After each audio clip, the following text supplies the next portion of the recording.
Okay, today is October 11th, it's 3:38, and today I have with me, we'll start on this side, Megan Williams and Kim Jensen and Dahlia Weber, Molly Hoffman and Sarah Wigman, and my recorder is Callie Johnson. You might want to flip that to show them it's you. Sorry. Okay. Blended families are complex, and yet many of us have been a part of one due to a divorce. Sadly, even 67% of second marriages will end in divorce, usually because of baggage from a past relationship like fear of intimacy or accepting a partner's stepchildren.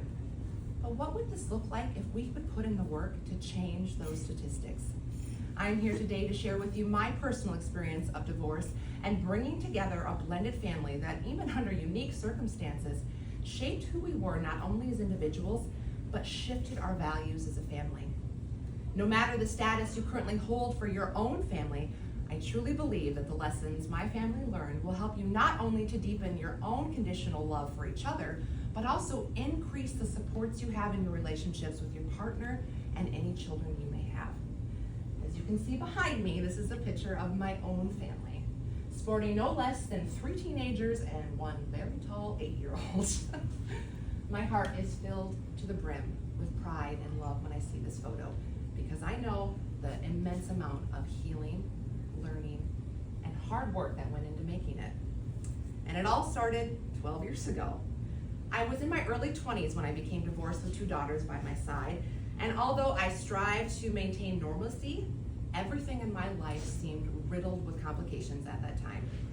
And even though I understood that inherently a divorce wouldn't be easy, what I didn't come to understand until very much later was how much my failed marriage had actually internally wounded me. Left with fear, insecurities, and hurt, it was really hard for me to open my heart again. Then Josh and his son Kendall came into my life. What made our situation more unique was at the time, Josh's son was nonverbal and later was diagnosed with autism. Now, while Josh was the primary caregiver of Kendall, I shared custody with the girls, and so that meant Kendall was in our household full time.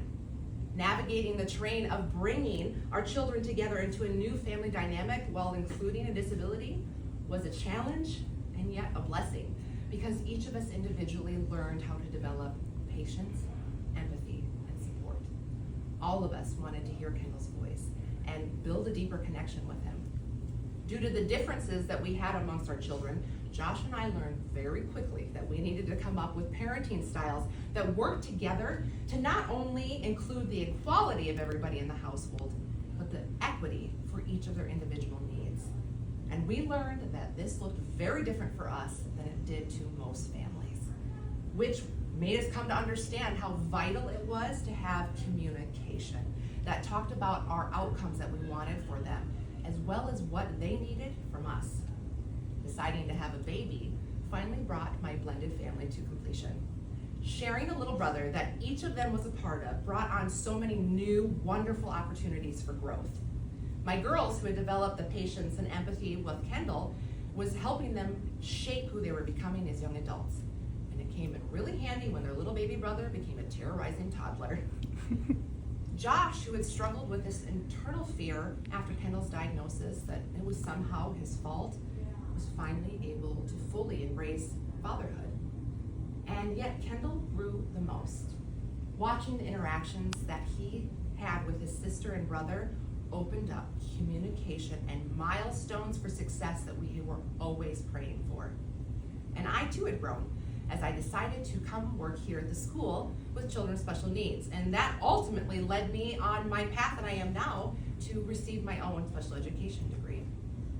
And yet, our biggest hurdle we faced was when we had put the needs of our children and the struggles of providing for a family ahead of the importance of our together relationship as a couple.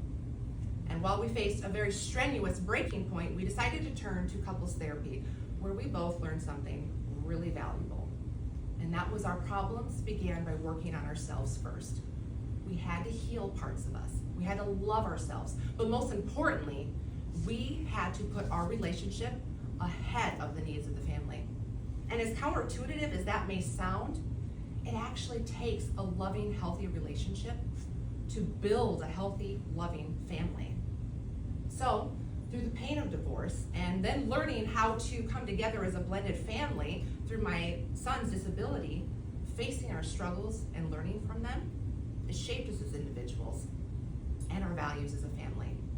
The things that we learned that will help you all heal from your hurt and then love yourself fully. Because good or bad, all of the things that have ever happened to you in your life are actually opportunities for growth. Remember that you and your partner come first. So we make date night a priority. And when we face family struggles, we face them together as a family with empathy and patience, because that's become our support. And when we see other families, we realize that what might be fair and equal for one might not be that way for the other. So we don't worry too much what other people think our family should look like. We fight hard to have good communication, and so that everybody's opinion matters. But we keep at it. That's the most important thing, because no family is perfect.